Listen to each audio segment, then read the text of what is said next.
Hello mga sisi ko!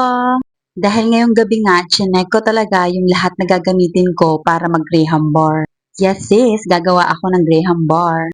Kasi everyday nga, nagkikrave kami ng graham bar. So para iwas gastos at pabili-bili, gagawa na kami ng sarili namin.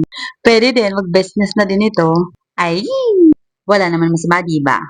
Yun yung kung masarap yung kalalabasan. Kaya depende pa din sa magiging resulta. Feeling ko naman okay na siya at kompleto naman. Ayan nga, yan na yung pang mixing tools, yung sealer, pati itong hand mixer, okay na din. Thank you sa mga pre-sample talaga. Set na yan, uy, kaya okay na talaga. Pati itong mga paglalagyan, okay na din. Kung hindi talaga na-approve itong mga pre-sample na to, siguro pabili-bili pa din kami ng Graham bar. Dahil talaga sa mga approved request pre-sample, ang dami ko talagang naiisip gawin.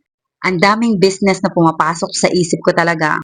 At ayan na nga, yan na yung graham cracker, yung Nestle all-purpose cream. Bali yung ibap nga is dalawa pa lang nabibili.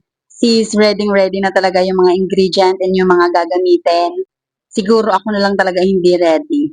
Tingnan nyo naman yan sis, kompletong-kompleto na talaga, may mango na din. Kasi mango muna yung naisipan kong gawin. Kasi usually, pag sinabing graham bar, mango yung ginagawa nila. Saka na yung ibang flavor sis.